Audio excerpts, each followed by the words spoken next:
Our capabilities, the light in a small vehicle. Brother, we need to finish by 6:50, right? 6:55. Okay. 6:55, yeah. In each of us, without capabilities feeling like in the small vehicle dharma, greedily clinging to samsara, we are afflicted and disturbed by suffering. Thus, the teachings of Nirvana were given. So we're referring to the fact that the capability to understand the great vehicle was being hindered by that doubt capabilities. And I do wonder that even for someone like myself, even to understand, even to reach the state at the first level of enlightenment is already so difficult. So let alone one who already attained Arahanthood. So you can imagine that spiritual journey is really, really long. As the teachings of Nirvana were given, being diligent in the great vehicle Dharma results in attainment of the path of Buddhahood. And the reason being is that why the great vehicle Dharma is because the attainment of the path to Buddhahood is through the door of Bodhisattvahood.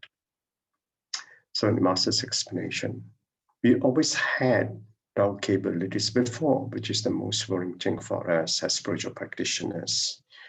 And so obviously in this lifetime, we're still not yet enlightened.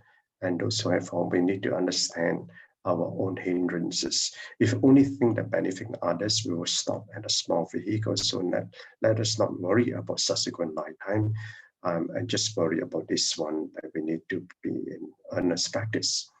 So we clearly understand karmic cause and effect. We will not worry about whether we remain in the cyclic existence of birth and death. But this life that we have, that we birth has brought us in this life, is that the life that we can have this opportunity to be in practice, having encountered this teaching, this great vehicle teaching of the Lotus Sutra.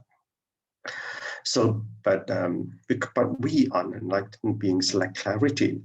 So as we interact with people, we replicate our affliction. So we got to be mindful in us that there's a moment for us or householders when we go to such activities, we mindfully get in practice. But when we come home, we're a different person.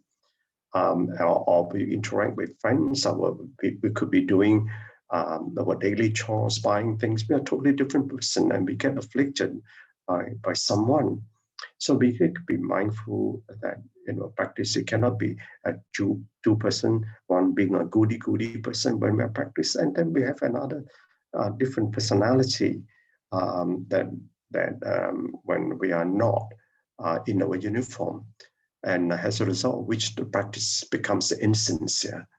So the story of Buddha past life and hell, I mean, the great learning point for me to rather my realization on this is that someone who can hold on to that or to have that aspiration, even when in hell, for hell beings to be there, that isn't to me is a mind-opening thought. That means that even the lowest of hell, yet people can engage to spark that spiritual practice. So lessons learned. He taught us that benefiting people is actually inseparable from 6 roots and the 6 dots. Obviously, when we go amongst people, and we know that our 6 roots and the 6 dots will gather together, and obviously what arising from that will be our skandhas. But when we are benefiting people, so we do so mindfully, and that's where we can be mindfully be in practice to apply the Dharma in us. And like I said, difficulty is when we walked away, not in a uniform or not doing so-called Dharma activities. And that's when we lose our practice. So with I root, we witness suffering and recognize blessings. So why do sentient beings suffer so much? Because sentient beings suffering But after we encounter suffering, being samsaris, our mind root begins to stir. And this sometimes is the moments of awakening. And just like the Buddha did, even in hell, that the suffering can trigger him to bring forth that seed of compassion that is also planted within him. It's because we have this body that we can use the power of our 5 roots when we form this aspiration to give. Isn't it the same for all of us? It's because we have this body, we are able to do good deeds. So therefore, we need to make use of this the body that we have. This is our vessel of practice. And obviously, this vessel practice is like a sword. We can do good, we can do bad. So therefore, we got to be in practice all the time and mindfully do so. So it is because we have this body, we give rise to discursive thoughts as well and afflictions. And housing this body, it's a room called the mind. So this particular mind has a one that they give discursive thoughts, and this particular mind, the room of the mind, is actually a control room for us to discharge through a room where there's a communication, which is where the loudspeaker is through our speech. And then through all the other function, through our hands and legs, and through our actions. So we got to be mindful of this, unless we address the thoughts, will be controlled by the mind. So if we do not honestly transform ourselves in this life, how do we know we will encounter the Dharma in our next life? So therefore, as much as this life has been written by the karma of our past, so therefore we need to be mindful to write a good script for our next life. So the Buddha began to teach a great vehicle in the Vaipuya period, though our minds came to embody faith and became and went without difficulty. And that's what we should be trying to do, to have this faith and understanding, and involve this bodhisattva path that one can come and go without difficulty. That's what bodhisattvas do.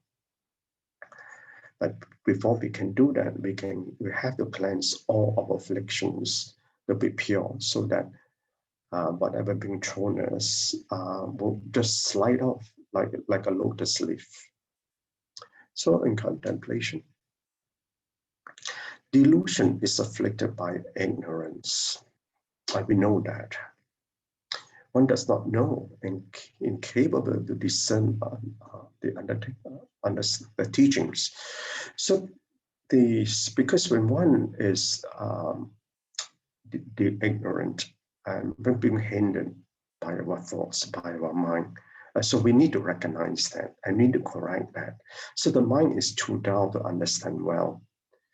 One must make great effort to learn simple and basic teachings such as law of cause and effects, upholding the 5 precepts and engaging in wholesome deeds. And this is what the Buddha basic teaching that will give for lay people like myself.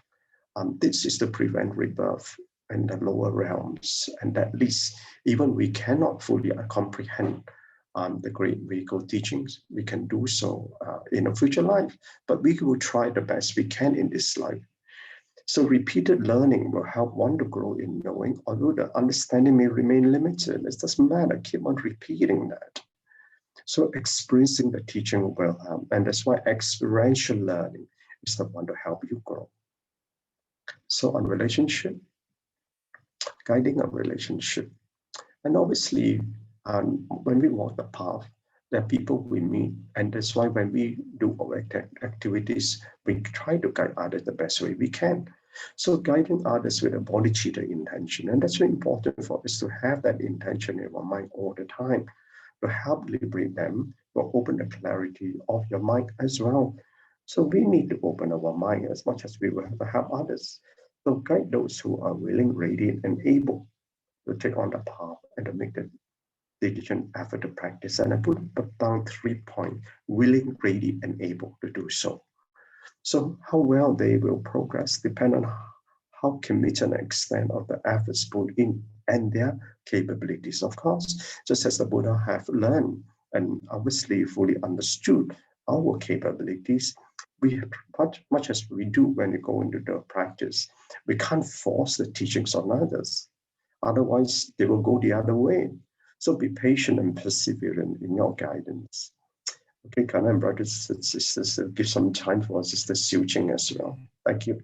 Yeah, thank you so much, Brother Chin. Yeah, for the wonderful summary and wonderful sharing.